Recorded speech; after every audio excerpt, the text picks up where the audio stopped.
Tapi saya akhirnya kemudian tertantang, dan alhamdulillah dengan itu justru yang tadinya itu saya berpikir wah ini kemungkinan yang akan beternak ya seusia saya lah. Ternyata banyak anak-anak muda yang tertarik gitu karena konsep kandang tanpa bau tadi itu. Nah, tanpa baunya karena tadi kita bisa memisahkan urin, feses, tidak jatuh ke tanah, tapi langsung masuk ke instalasinya. Kalau kamu butuh info update seputar peluang usaha, serba-serbi bisnis kuliner, inspirasi bisnis, dan kisah sukses pelaku usaha, stay tune di channel YouTube TV Bisnis. Video ini dipersembahkan oleh Dikemas Rumah Kemasan, Your Creative Packaging Solution.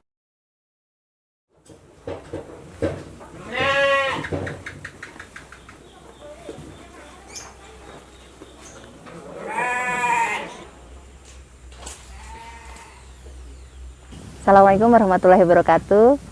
Nama saya Vita Krisna Dewi. Saya adalah owner dari Sinatria Farm. Sinatria Farm ini terletak di Dusun Dero Wetan, Kelurahan Harjo Binangun, Kecamatan Pakem, Kabupaten Sleman, Daerah Istimewa Yogyakarta. Ya, Sinatria Farm itu awalnya jadi saya mengawali Sinatria Farm itu awalnya untuk mengatasi kelangkaan ternak domba ya, yang mulai ya orang semuanya lari ke penggemukan. Kemudian kalau kita sudah bergerak di sektor penggemukan, pasti nanti kita akan mengalami kesulitan mencari bibit. Nah, makanya saya berusaha untuk menyelesaikan masalah itu dengan membuat tempat pembibitan domba, dengan membuat Sinatria Farm. Nah, kemudian di dalam perjalanannya ternyata kan kita menemukan banyak hal yang menarik menurut saya gitu ya. Kayak contohnya jejaring, kemudian yang lainnya lagi adalah kendala di peternak sendiri. Apa saja sih? Walaupun saya mungkin secara keilmuan udah tahu lah ya yang namanya domba itu seperti apa, kemudian siklus hidupnya bagaimana, tapi ternyata pada prakteknya kan tidak sesederhana yang ada di dalam teori gitu ya. Nah kemudian dari situ saya kemudian berpikirnya seperti ini. Kan kita harus mengajak teman-teman semua nih, kita semua bangsa Indonesia berkolaborasi, ayo kita rame-rame yuk menyediakan bibit ternak, karena pelaku pembibitan itu rata-rata di usia 50 tahun ke atas sudah mulai resign nih. Nah, tahun ini pun udah ada beberapa lagi nih yang menyatakan resign dan menjual murah ternak-ternaknya gitu. Sehingga saya berpikir untuk mengajak teman-teman semua, khususnya generasi muda untuk melakukan pembibitan.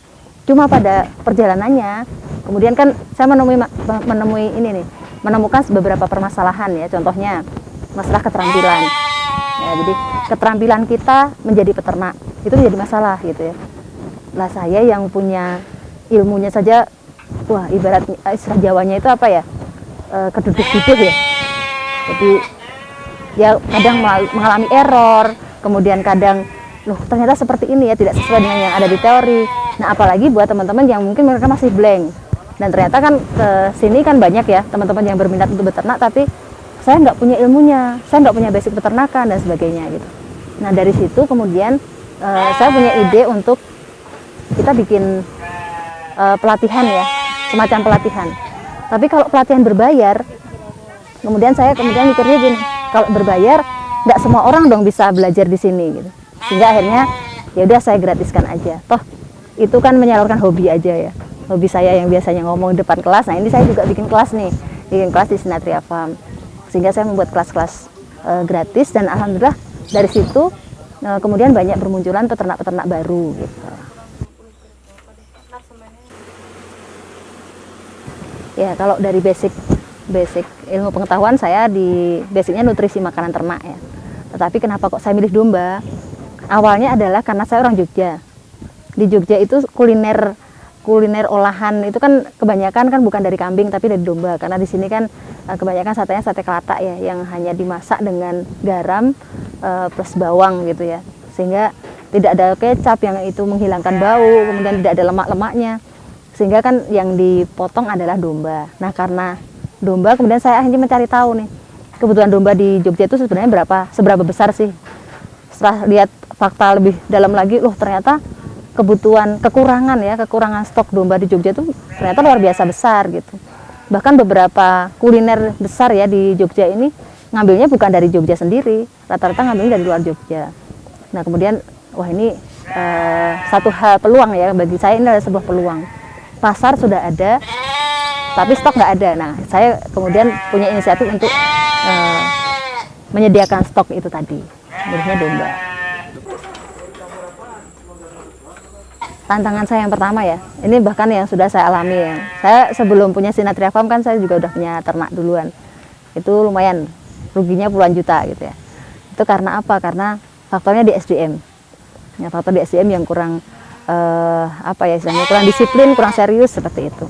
Sehingga akhirnya ya sudah hilang gitu, uang itu hilang. Kemudian saya akhirnya membuat solusi untuk diri saya sendiri bahwa oh berarti kalau mau beternak domba saya harus mencari SDM nih yang dia memang kompeten dan dia bisa apa ya istilahnya lebih fokus untuk mengerjakan peternakan domba.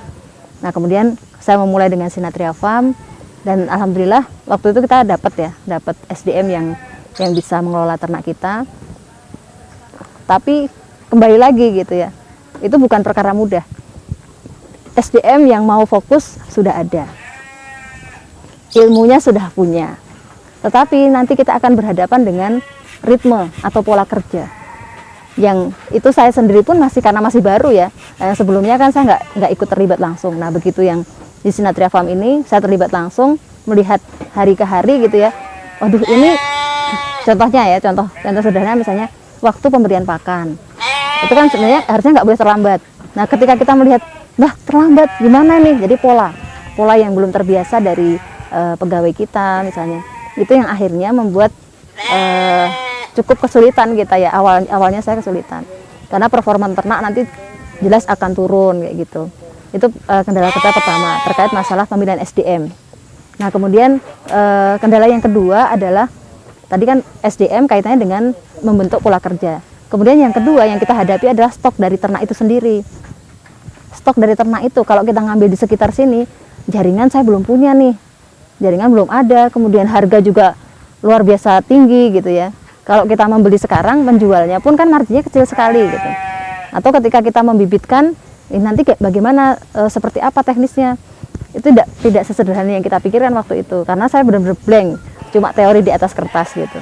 Nah akhirnya SDM yang kita sudah punya, kita butuh asah keterampilannya, kita butuh perketat kedisiplinannya seperti itu. Itu hal-hal yang saya hadapi. Dan kemudian stok bibit akhirnya saya harus mencari di luar daerah seperti itu.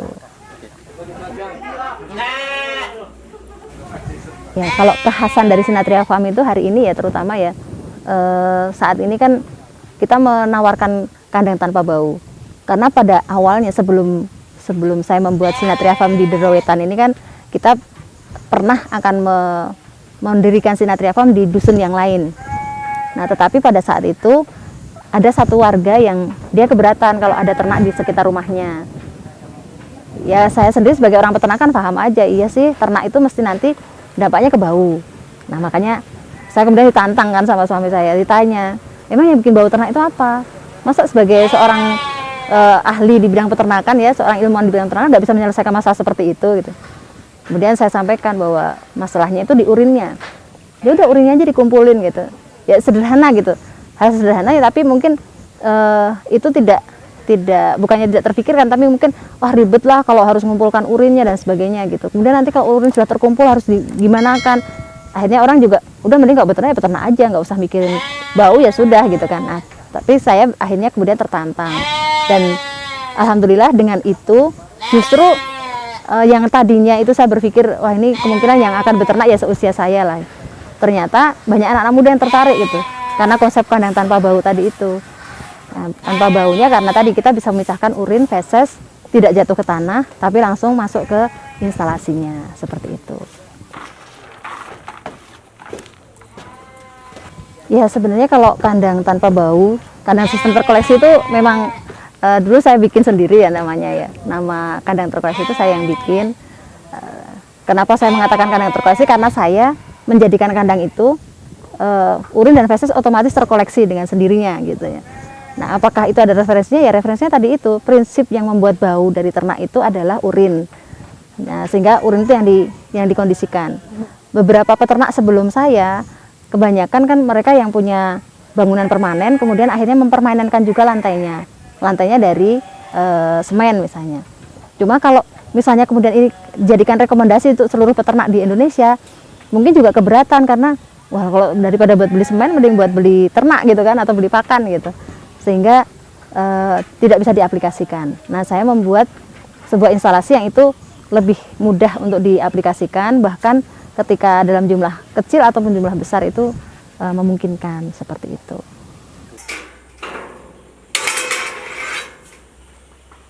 Awal dari Sinatria Farm itu kan sebenarnya saya rencananya integrated farming gitu ya. Cuma karena dapat lahannya akhirnya cuma 4.000 meter, sehingga akhirnya ya kita fokusnya ke domba. Tapi ke depan kita tetap ingin menjadikan integrated farming itu menjadi isu utama kita.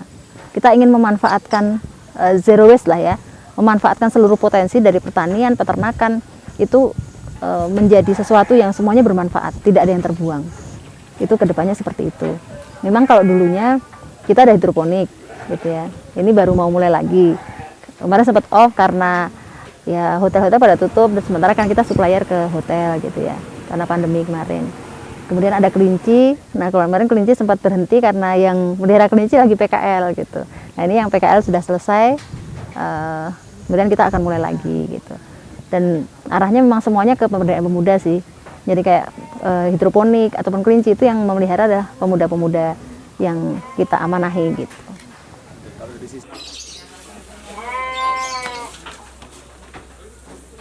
Ya, kalau kita bicara tentang apa yang dijual di Sinatria Farm tuh banyak sekali ya sebenarnya ya. Jadi dari seekor domba itu, dari satu komoditas domba itu kita bisa menjual domba dalam keadaan hidup, ya kan. Kemudian kalau pembibitan ya jelas anakannya. Bahkan kita juga menjual induan, calon induan. Kemudian kita bisa kalau di beberapa tempat itu ada sewa ya, sewa pejantan itu ada. Jadi sebenarnya banyak hal yang dari seekor domba saja itu bisa kita uraikan. Ada banyak hal yang bisa kita jual di sana.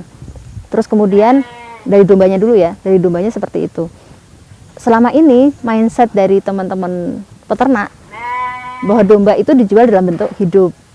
Yang sementara kan belum ada yang menjual dalam bentuk sudah diolah gitu ya. Bukan diolah jadi kuliner, bukan gitu. Tapi diolah dalam kemasan-kemasan yang siap dimasak. Nah, ini kan yang belum. Padahal sebenarnya ini adalah sebuah potensi pasar yang luar biasa. Apalagi hari gini ibu-ibu yang ke pasar harus pagi-pagi jam 6 misalnya kan. Karena kalau udah jam 7 biasanya daging kambing udah habis kan. Nah, kalau misalnya nih tersedia olahan atau bukan olahan, daging sudah dipotong, sudah ada bumbunya gitu kan, terus kita packing dalam bentuk frozen gitu kan, itu kira-kira itu mana tuh ibu-ibu lebih memilih untuk beli daging ke pasar, atau mereka pegang handphone lalu membeli tadi ya yang frozen tadi gitu. Jadi ini sebenarnya peluang pasar yang luar biasa kan, bisa dalam bentuk sop iga, kemudian iga bakar, ada tongseng, gulai, kemudian aneka olahan lain lah yang itu dari kambing gitu ya, atau domba, daging domba. Itu belum termasuk jeroannya. Sehingga ini sebenarnya merupakan salah satu bentuk diferensiasi produk yang bisa kita lakukan sebagai seorang peternak. Dan belum banyak yang melakukan itu. Sehingga kalau ini mau dikerjakan oleh teman-teman yang lain itu bisa gitu. Itu dari dombanya. Kemudian dari hasil sampingnya. Hasil samping dari peternakan domba itu banyak sekali. Ada feses ya, terutama feses. Feses ini kebetulan kalau di Sinatria Farm nggak sempat kita olah ya. Kita feses aja itu sudah langsung terserap gitu ke masyarakat gitu. Kita biasanya per karung itu udah langsung kita hitungannya kan per karung ya, kita kemas di karung-karung yang 50 kilo itu. Kemudian per karung sudah ada harganya. Kemudian urin juga begitu.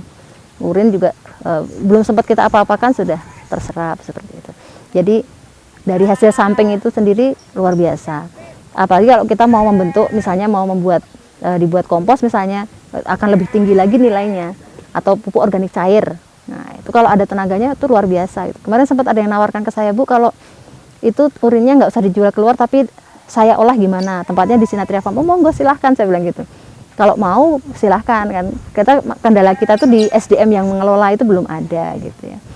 Itu kemudian kalau yang lainnya sarana prasarana produksi atau sapronak ya. sarana dan prasarana produksi peternakan itu juga sesuatu hal yang luar biasa yang kita bisa jual gitu ya. Karena di sini kan banyak orang belajar ya, kalau saya ya, di sini banyak orang belajar, kemudian mereka juga praktek mencukur bulu, praktek memotong kuku. Karena nanti ketika dalam pemeliharaan tuh kan harus ada itu, bulu dicukur, kuku dipotong, kemudian nanti dimandikan. Ketika mandikan tuh lebih efisien kalau ada dijepit misalnya. Kemudian ketika menjemur atau memasang ternak itu pakai patok dan sebagainya. Itu semua kita jual gitu. Ada banyak item ya produksi di peternakan Sinatria Farm ini. Banyak hal yang bisa kita jual di sana, bahkan nilainya lumayan ya.